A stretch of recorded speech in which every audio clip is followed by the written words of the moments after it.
120, 130. Okay, 130 கிட்ட போயிட்டு அப்படியே முக்குது. ரைடிங் பொசிஷன் சூப்பராக இருக்குது. பழசாக கரெக்டாக ஏஜ் ஆக மாட்டேங்குதுன்றாங்க, குவாலிட்டி கொஞ்சம் கம்மியாக இருக்குன்றாங்க. உங்களுக்கு ஆல்ரெடி தெரியும்ல, நான் அட்வென்ச்சர் பைக் ஒன்று வாங்க பார்த்துட்ருக்கேன் அப்படின்னு சொல்லிட்டு. சரி, ஒரு கமெண்ட் படித்தேன், எஸ்டி அட்வென்ச்சர் ட்ரை பண்ணி பாருங்கள் ப்ரோ அப்படின்னு சொல்லிட்டு. ஆக்சுவலி அப்போ தான் ரியலைஸ் பண்ணேன், ஏன் ட்ரை பண்ணி பார்க்கல, அதை நம்ம ஓட்டி பார்க்கலாமே அப்படின்னு சொல்லிட்டு.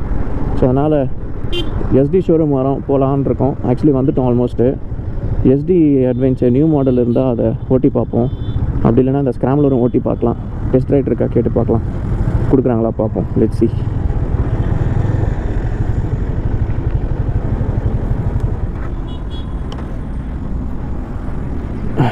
ஸ்க்ராம்லரும் செம்மையாக இருக்குல்ல, லுக்கு கிளாஸியாக இருக்குது.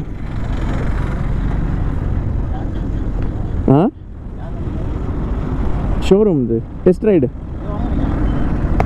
இல்லை, சும்மா உட்காந்து பார்த்தேன் எப்படி இருக்குன்னு.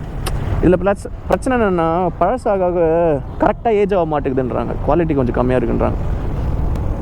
ஆனால் லுக்கு சூப்பராக இருக்குதுல்ல, இது ரைடிங் பொசிஷனாக செம்மையாக இருக்குது.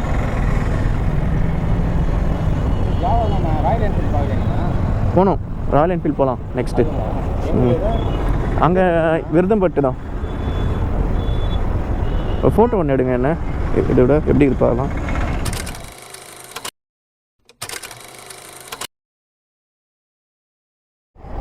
ஆனால் அதில் நிறைய ப்ராப்ளம் வருதுன்றாங்க, அதனாலே இதுக்கு போகிறதுக்கு கொஞ்சம் யோசனையாக இருக்குது. A few moments later.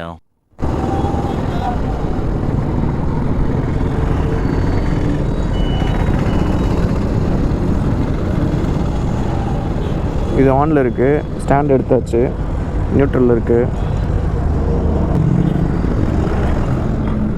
2 minutes later.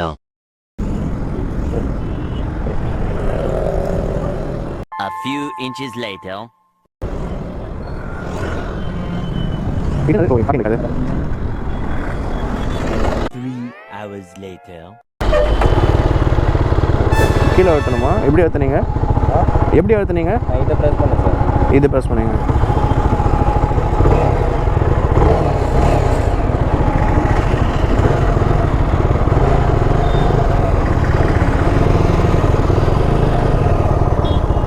அதில் ஏற்றிக்கலாமா?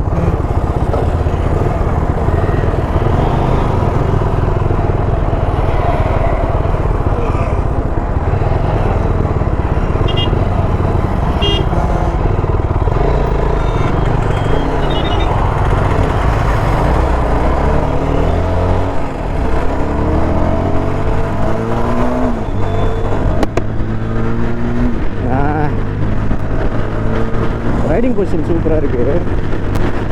ஆனால் பார்த்தீங்கல்ல, இதே கழண்டி வந்துட்டுருக்கு, அதுதான் குவாலிட்டி. ஆனால் ரைடிங் பொசிஷன் சூப்பராக இருக்குது.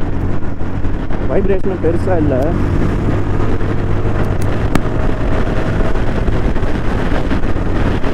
ஓகே,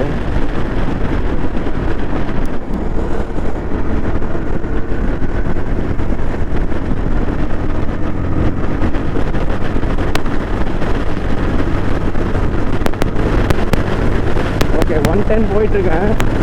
ஸ்மூத்தாக, வைப்ரேஷன்லாம் பெருசாக இல்லை, செமையாக போகுது வண்டி. ஆனால் குவாலிட்டி கொஞ்சம் இம்ப்ரூவ் பண்ணாங்கன்னா நல்லாயிருக்கும்.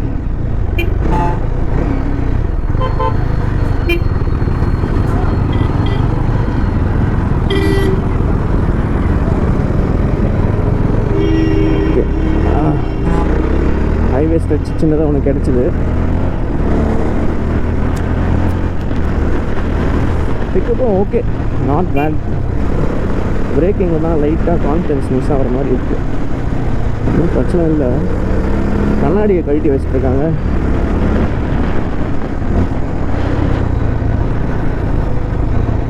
சஸ்பென்ஷன் எப்படி இருக்குது பார்ப்போமா?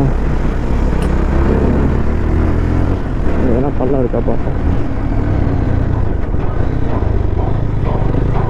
கீழே ஃபஸ்ட்டு கியரில் பார்த்தீங்கன்னா ஒரு மாதிரி விட்டு விட்டு இந்த ஜர்க் இருக்குது.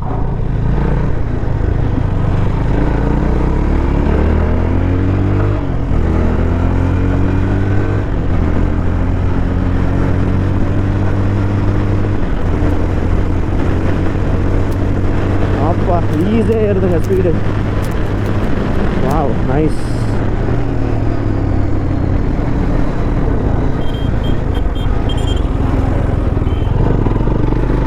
பேட் பேட்ச் ஆஃப் ரோடு எங்கேயும் இல்லை சஸ்பென்ஷன் செக் பண்ணுறதுக்கு. ஓகே, இந்த ஸ்ட்ரெச்சில் ஹீட் அடிக்க ஆரம்பிச்சிச்சு காலில்.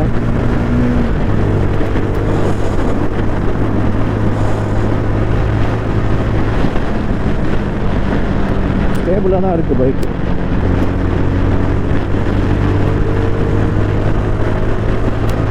ரைடிங் ஸ்டைல் எனக்கு ரொம்ப பிடிச்சிருக்கு.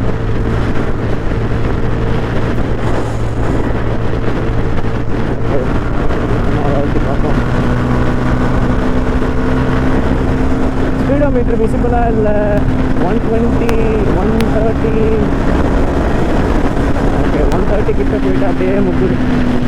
அப்படியே என்ன சொல்கிறது, ரெவ் லிமிட்டர் அடித்த மாதிரி இருந்துச்சு. ஓ, 6th கியரே போடலைங்க. 5th கியர்லேயே அந்த ஸ்பீடு அடிச்சிருக்கேன். நைஸ். 5th கியரில் 130 ரெவ் லிமிட்டர் அடிச்சிச்சு. 6th கியர் ட்ரை பண்ணவே இல்லை. வண்டி ஸ்மூத்தாக இருக்குது. ஸ்டார்டிங்கில் வைப்ரேஷன் சொல்லிட்டு இருந்தாங்க, ஞாபகம் இருக்கா அந்த ஸ்க்ராம்லரு? ஆக்சுவலி ஸ்மூத்தாக இருக்கும் பைக். Not bad. அந்த லைட்டாக பஸ் இருக்குது கையில். கால்லலாம் சுத்தமாக தெரியல.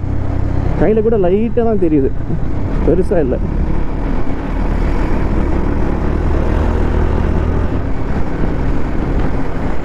நைஸ்.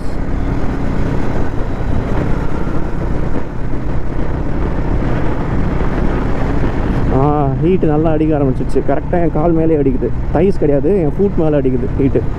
செப்பல் போட்டுட்ருக்கேன். துப்புவீங்கன்னு தெரியும் செப்பல் போட்டு ஓட்டுறதுனால.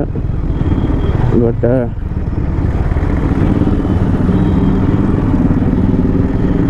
நான் பிளான் பண்ணியே வரல. திடீர்னு அன்பிளான்டாக வந்துட்டு ஸ்ட்ரைட் பண்ணானா, அதனால் sorry for that. Very easy to ஹேண்டிலாக தான் இருக்குது. ஹெப்பியாகவும் இருக்குது. நைஸ்.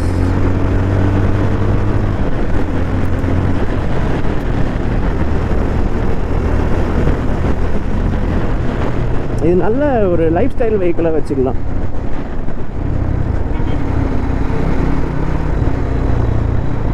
ரொம்ப பெருசாக லாங் ரைட் போக மாட்டேன். எப்போனா ஒரு முறை தான் போவேன். ஆக்சுவலி இதில் லாங் ரைடும் ஓட்டலாம், நல்லா தான் இருக்கும்.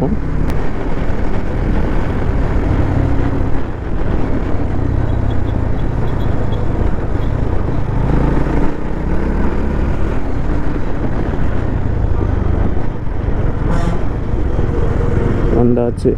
வெயிட்டும் பெருசாக தெரியல. வெயிட்டும் ஓரளவுக்கு கம்மியாக தான் இருக்குது. ஆனால் ஒரு தனி கேரக்டர் இல்லை. கேரக்டர்லெஸ்ஸாக தெரியுது பைக்கு.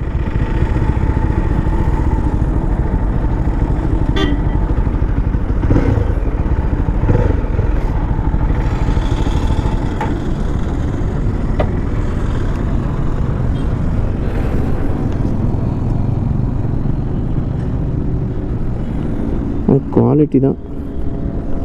எத்தனை கிலோமீட்டர் ஓடி இருக்குன்னு தெரியல இந்த வண்டி. ஃபுல்லாக ரஸ்ட்டு பாருங்க.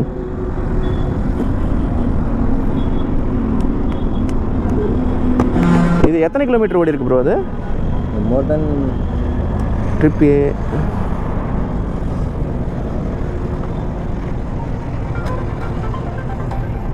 மாற்றிட்டான் ப்ரோ. இதே மாற்றிருக்கு. ஓகே. இது மொத்தம் ஒரு 13,000. எவ்வளோ? 70. ஓ, ஹலோ. தான் ப்ரோ. ஓகே.